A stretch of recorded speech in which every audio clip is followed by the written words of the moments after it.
Hi hello ಎಲ್ಲರಿಗೂ ನಮಸ್ಕಾರ. ಜ್ಯೋತಿ ಪಾಕಶಾಲೆಗೆ ತಮ್ಮೆಲ್ಲರಿಗೂ ಸ್ವಾಗತ. ನಾನು ಈ ದಿನ ಒಂದೊಳ್ಳೆ ಜ್ಯೂಸ್ ಜೊತೆಗೆ ನಿಮ್ಮ ಮುಂದೆ ಬಂದಿದ್ದೇನೆ.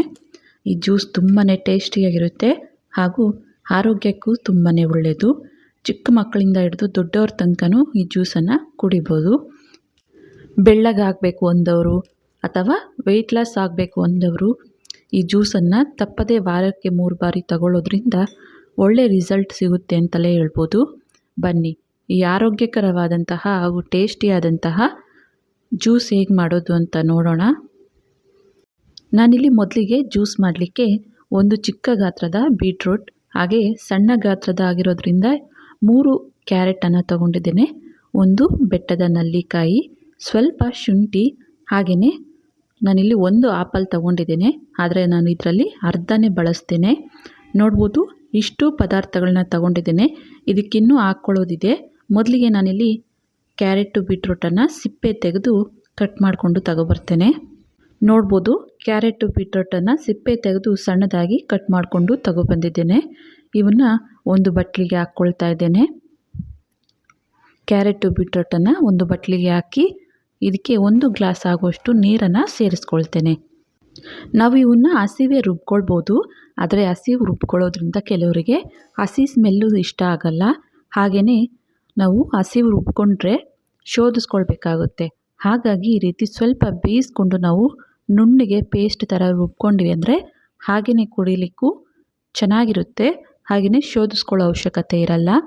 ಹಾಗಾಗಿ ನಾನಿಲ್ಲಿ 1 ಗ್ಲಾಸ್ ಆಗುವಷ್ಟು ನೀರನ್ನು ಸೇರಿಸಿ ಇದನ್ನು ಗ್ಯಾಸ್ ಮೇಲೆ ಇಟ್ಟು ಕುದಿಸ್ಕೊಳ್ತೇನೆ. ನಾನಿಲ್ಲಿ 2 ಗ್ಲಾಸ್ ಆಗುವಷ್ಟು ಜ್ಯೂಸನ್ನು ತೋರಿಸ್ಕೊಡ್ತಾ ಇದ್ದೇನೆ. ಮೊದಲಿಗೆ ನಾನಿಲ್ಲಿ ಬೇಯಿಸಲಿಕ್ಕೆ ಅಂತ 1 ಗ್ಲಾಸ್ ಆಗುವಷ್ಟು ನೀರನ್ನು ಸೇರಿಸಿದ್ದೇನೆ. ಹಾಗೆಯೇ ಇದಕ್ಕೆ ಒಂದು ಚಿಟಿಕೆಯಷ್ಟು ಪುಡಿ ಉಪ್ಪನ್ನು ಸೇರಿಸ್ಕೊಳ್ತಾ ಇದ್ದೇನೆ. ಉಪ್ಪನ್ನು ಹಾಕಿ ಚೆನ್ನಾಗಿ ಇದನ್ನು ಮಿಕ್ಸ್ ಮಾಡಿ ಇದನ್ನು ಗ್ಯಾಸ್ ಮೇಲೆ ಇಟ್ಟು ಈ ಕ್ಯಾರೆಟು ಬೀಟ್ರೂಟನ್ನು ಸ್ವಲ್ಪ ಹಸಿ ಸ್ಮೆಲ್ ಹೋಗೋವರೆಗೂ ಬೇಯಿಸ್ಕೊಳ್ತೇನೆ. ನೋಡ್ಬೋದು ಕ್ಯಾರೆಟು ಬೀಟ್ರೂಟು ಚೆನ್ನಾಗಿ ಕುದೀತಾ ಇದ್ದಾವೆ. ಈ ಟೈಮಲ್ಲಿ ಇದಕ್ಕೆ ನಾನಿಲ್ಲಿ ಒಂದು ಬೆಟ್ಟದ ನಲ್ಲಿಕಾಯಿನ ಬೀಜ ತೆಗೆದು ಸಣ್ಣದಾಗಿ ಕಟ್ ಮಾಡ್ಕೊಂಡಿರೋದನ್ನು ಸೇರಿಸ್ಕೊಳ್ತಾ ಇದ್ದೇನೆ. ಬೆಟ್ಟದ ನಲ್ಲಿಕಾಯಿನ ಬಳಸೋದ್ರಿಂದ ಕಣ್ಣಿಗೆ, ಹೇರಿಗೆ ಅಥವಾ ವೆಯ್ಟ್ ಲಾಸಿಗೆ ತುಂಬಾ ಹೆಲ್ಪ್ ಮಾಡುತ್ತೆ ಅಂತಲೇ ಹೇಳ್ಬೋದು. ಈ ರೀತಿ ಬೆಟ್ಟದ ನಲ್ಲಿಕಾಯಿನ ಹಾಕಿ 1-2 ಕುದಿಸ್ಕೊಂಡ್ರೆ ಸಾಕಾಗುತ್ತೆ. ನೋಡ್ಬೋದು ಕ್ಯಾರೆಟು ಬೀಟ್ರೂಟು ನೆಲ್ಲಿಕಾಯಿ ಎಲ್ಲನೂ ಚೆನ್ನಾಗಿ ಬೆಂದಿದ್ದಾವೆ. ಗ್ಯಾಸನ್ನು ಆಫ್ ಮಾಡ್ಕೊಳ್ತೇನೆ. ಇದನ್ನು ಸ್ವಲ್ಪ ತಣ್ಣಗಾಗಲಿಕ್ಕೆ ಬಿಡೋಣ. ನಾನಿಲ್ಲಿ ಮಕ್ಕಳಿಗೆ ಕೊಡ್ತಾ ಇರೋದ್ರಿಂದ ಬೆಟ್ಟದ ನಲ್ಲಿಕಾಯಿನ ಒಂದನ್ನೇ ಬಳಸಿದ್ದೇನೆ. ದೊಡ್ಡವರು ಕುಡಿಯೋ ಹಾಗಿದ್ದರೆ 2 ಬೆಟ್ಟದ ನಲ್ಲಿಕಾಯಿನ 2 ಗ್ಲಾಸ್ ಜ್ಯೂಸಿಗೆ ಬಳಸ್ಬೋದು. ಇದನ್ನು ಒಂದು ಮಿಕ್ಸಿ ಜಾರಿಗೆ ಹಾಕ್ಕೊಳ್ತೇನೆ. ಹಾಗೆಯೇ ಒಂದು ಅರ್ಧ ಕಪ್ ಆಗುವಷ್ಟು ನೀರನ್ನು ಹಾಕ್ಕೊಳ್ತಾ ಇದ್ದೇನೆ. ಹಾಗೆಯೇ ಇದಕ್ಕೆ ಒಂದು ಅರ್ಧದಷ್ಟು ಆಪಲನ್ನು ಸಿಪ್ಪೆ ತೆಗೆದು ಕಟ್ ಮಾಡಿರೋದನ್ನು ಸೇರಿಸ್ಕೊಳ್ತಾ ಇದ್ದೇನೆ. ನಂತರ 1 ಟೇಬಲ್ ಸ್ಪೂನ್ ಆಗುವಷ್ಟು ನಿಂಬೆಹಣ್ಣಿನ ರಸನ ಸೇರಿಸ್ಕೊಳ್ತೇನೆ. ಹಾಗೆ 1 ಟೇಬಲ್ ಸ್ಪೂನ್ ಆಗುವಷ್ಟು ಜೇನುತುಪ್ಪನ ಸೇರಿಸ್ಕೊಳ್ತಾ ಇದ್ದೇನೆ.